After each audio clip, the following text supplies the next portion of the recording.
for being here. I'm Mack. I'm a 2010 Baltimore Corps member, so I'm a rising second-year teacher at Baltimore Community High School. And I had the distinct pleasure this summer of interning with Principal Mack of Liberty Elementary.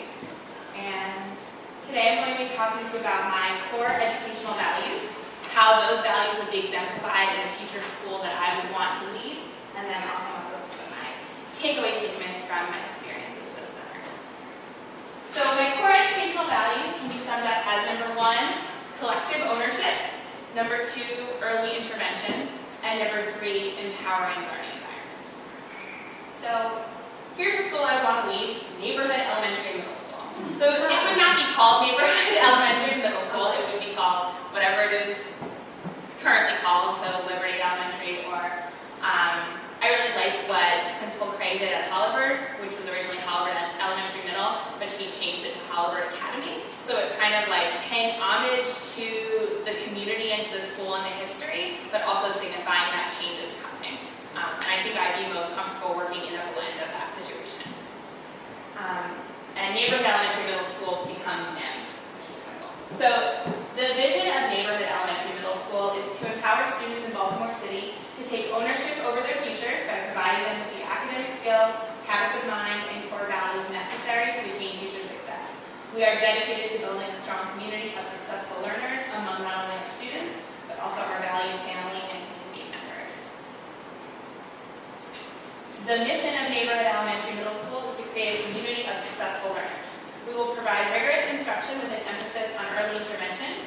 We will empower our young women and men to choose their own futures by educating them in same-sex classrooms in the upper grades. We will utilize a comprehensive health curriculum to ensure that our students know how to maintain healthy minds and bodies. The staff of neighborhood elementary middle school will partner with our family and community members to take collective ownership over student outcomes. So a little bit about the curriculum at NEMS. This would be in 5+ years from now, so the Common Core standards would have been completely adopted and we would be utilizing those. I would propose reading intervention for all grades, so from pre-K through 8 using a balanced literacy approach such as the Fontes and Pinnell guided reading that's growing in popularity. And all grades pre-K through 8 at all times of the school year would be in a health class, so this would be a nutrition or physical education curriculum. Some grade level specific aspects would be phonemic awareness in early childhood, which I'm still educating myself about, but I've learned a little bit about it this summer, and also I noticed the big push with the literacy academies that have been heard really great things about. Still including phonics instruction from pre-K to 8. And as I said, the reading intervention for all grades. So middle schoolers would take a reading class and they would take a humanities class, so they would still get the rich English language arts and social studies content.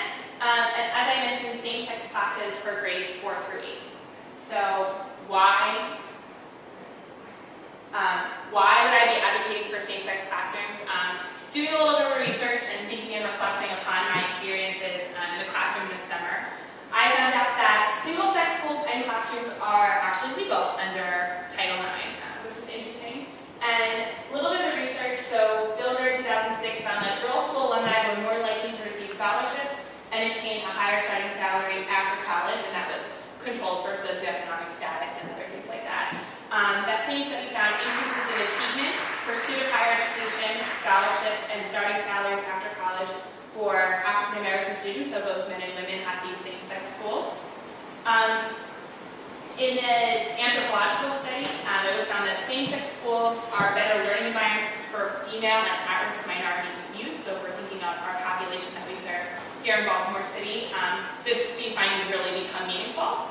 And finally, in one of the first studies done on same-sex classrooms in a co-educational school, it was found that same-sex classrooms increased test scores and self-esteem and decreased disciplinary issues.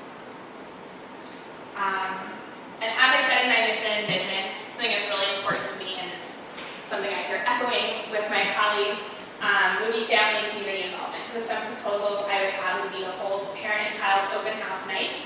These would be monthly open houses for expecting and new parents. So even before students are born and they're still in the womb, they're getting a positive feeling about school and really inviting parents to come in even before their child is enrolled, every parent in the community, to just have a positive feeling about school, to feel like their voice before their child reaches school, we have really high expectations for them. And we would incentivize parents to come by having giveaways and raffles or educational toys and services. So that's something that we really need to partner with other organizations to get going. Quarterly family surveys.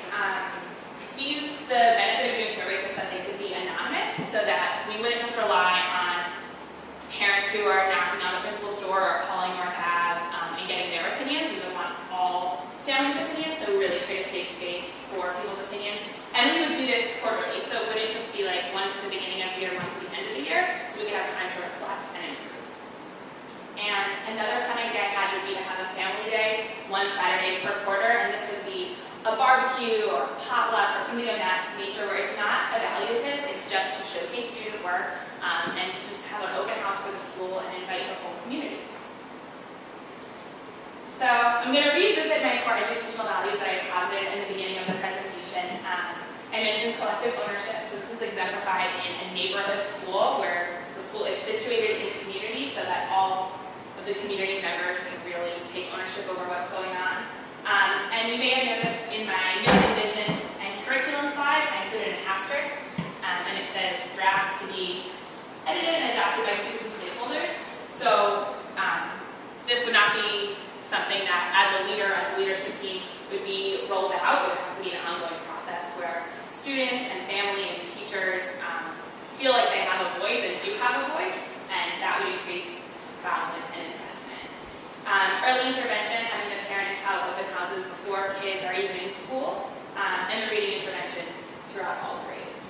And finally, empowering learning environments are exemplified by the same-sex classrooms that I really feel would empower our young men and women, and also comprehensive health education, because we know that having strong minds and bodies are going to help us make choices in the long run, and that's not just an achievement gap, it's also a health disparity gap, so trying to bring that together.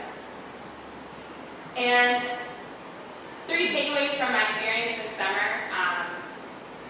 To me, my experiences as a teacher and interning this summer is that it's really people skills, it's not technical skills. I think I went into the summer thinking like, oh my gosh, like I would never know how to handle all that paperwork and to do all those jobs and tasks that principals have to do. And yeah, it is a lot of work, but like if you don't know how to get a contractor or make an order on K-12 Lab, you can pick up your phone and you can call someone.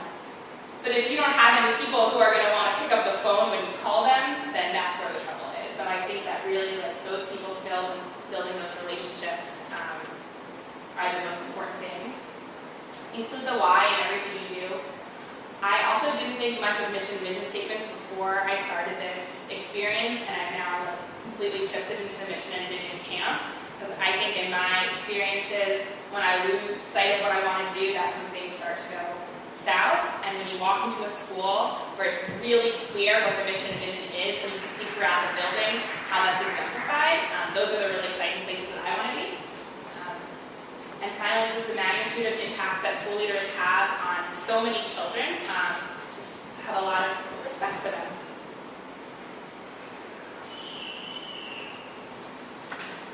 Great. Do you have any questions? I'll come back to vision. What's your timeline then, if you're actually not going to school, since you just got 1 year under your belt, what are you thinking about? Well, as I said, with the people skills, not technical skills, I think that continuing to build relationships within the district and at my school and this opportunity and others are going to help shape my path. Yes. This is maybe going back to some of the research you did, but I think it's very interesting the same-sex classrooms. Did the research indicate, I guess, the gender of the instructor and how that? Did they typically say, females should be teaching females, males and males, or how did they? That's an excellent question. In one of the papers I looked at, not when I studied it, but one of the papers I looked at that was a focus, it was talking about all-girls school, and it said that one of the benefits of the all-girls school was having female instructors, but that was the only place that I saw it in the literature. It's definitely an interesting question that I hadn't very much thought about.